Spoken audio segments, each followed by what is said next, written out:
عزیزانو دلته خبرې ډېرې سوي دي، تقریرونه هم سوي دي او تاسې په خپله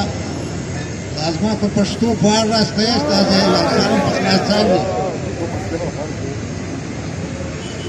هم لوستي خلک یاسته، پوه خلک یاسته، تجربه کاره خلک یاسته. عزیزانو زه تقریر نه کوم، زه یو خبره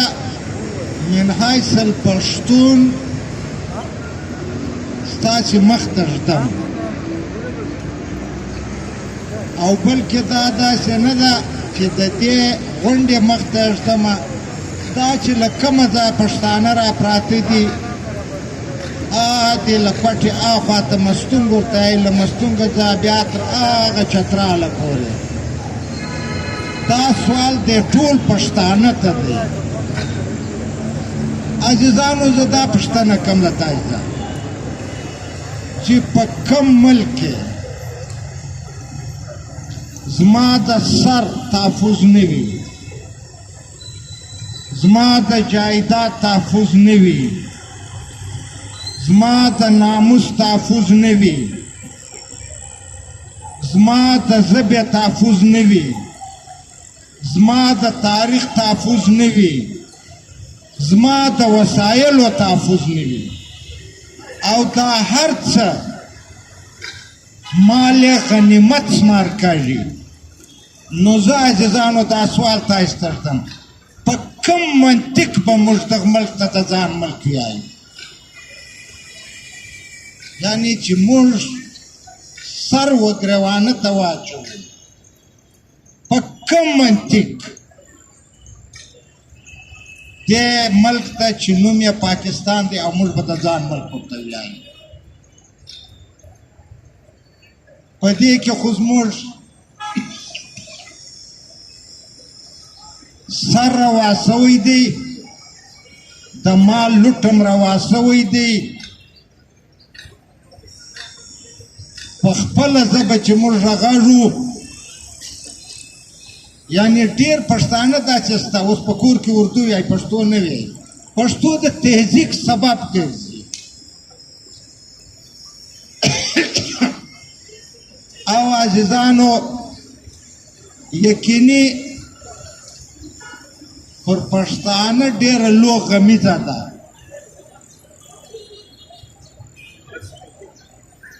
دلته خلک وایي چې دا غمیزه له 1948 راپس شروع شوه، بیا 20 کاله ډېر اور په دې زموږ قبایلي علاقې چې دي په دې کې یې واخیست. عزیزانو زه دا عرض کوم تاسو ته چې د پښتانه قتل له هغې ودې شروع شوی دی چې له کومې ورځې پاکستان په وجود کې راغلی دی. او دا زه هسې خیالي خبرې نه کوم، شواهد پراته دي. پاکستان په 1947 کې جوړ شو، یو کال بعد په 48 کې پښتنو ته اوله توپه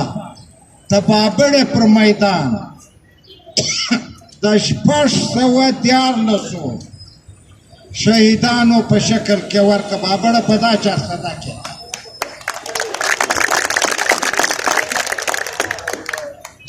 او داسې چې دا تسلسل راواخلي، داسې ورځ په دا 72 کاله کې نشته چې پښتانه به یا سر نه وي پرې سوی په دې ټول له کوټې تر چتراله، یا به دی مابس ته نه وي تللی، یا به د ده جایداد نه وي لوټل سوی. وسایل خو موږ زموږ د خاو ده، خو ګډ سر دوی ته روا شوي دي. عزیزانو یو خبره موږ چې لمونځ وکړو نو لاس پورته کړو، موږ یا الله ته پرده وکړې دنیا راکړي، یاره موږ سخت په خدای ملامته الله چې موږ ته کوم وطن راکړی دی دا وطن د دنیا له ټولو نعمتو ډک دی که د ځنګل لخوا راواخې په غره کې ښې ځنګلې لرو که د فصلو لخوا راواخې د پښتون خاوره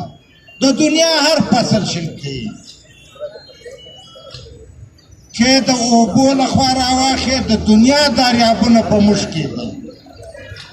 که بیا د معدنیاتو لخوا راواخې د دنیا یو داسې معدنیات نشته چې د پښتون په خاوره کې نه دی که هغه تیل دي که ګیسونه دي که هر څه دي نو خدای خو موږ ته ډېر ښایسته وطن راکړی دی او ډېر نعمتونه راکړي دي دا نعمتونه زموږ د بېشعوره ودې په نتیجه کې بل څوک خوري موږ په خپل تاریخ په خپل وطن په خپله جغرافیه خبر نه یو عزیزانو دا قوم چې نوم یې پښتون دی داسې نه و لکه نن چې دی په دغه شکل نه و دا ډېر سیال قوم و ډېر غیرتي ډېر ننګیالی ډېر مړنی او دا تاریخ وایي دا زه نه وایم دا تاریخونه موږ هم نه دي لیکلي پښتنو چې پر موږ یو قومي شاونیزم سپور دی دا دنیا پر پښتنو لیک کړی دی ستاسې هغه تاریخ دی اسکندر مقدوني له یونانه یو سړی پیدا شو هغه ته اسکندر اعظم وایه هغه د اګر د دنیا ونیوه په شپږ کاله کې خو چې دا د پښتنو خاورې له راغی 4 کاله دلته اوس په بیا یې هم پښتانه ایل نه که په دا مالاکنډ کې په غاسې پر پښه ولګېده زخمي ولاړ ایل یې نه که پښتانه نو هغه مثال زه داسې در کوم دی چې څه وخت د سوات په غرو کې و نو مور یې خط ورته لیکلی و له یونانه څخه چې بچیه دا په څنګه خلکو تاسې کښې وتلي یاست تا خو ګر د دنیا پاتې که دا څنګه خلک دي نو ده په جوابي خط کې ورته لیکلي وو چې ادې تا خو په یونان کې یو الکسندر زېږولی دی دلته هره مور الکسندر زېږوي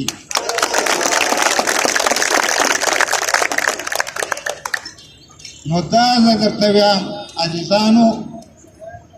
په خپل تاریخ ځان خبر کړئ دا چې نن هم له چا سره ټکر راغلی دی دا ډېر کمزوري خلک دي که تاسې په خپل ځان خبر سواست په خدای دا لنګ بې دا باسین په اخوا کړو ډېره مننه انور د تقریر نه بعد غونډ ملګري په جامع المنځ کو ګوښای ګوښای کویل منځنه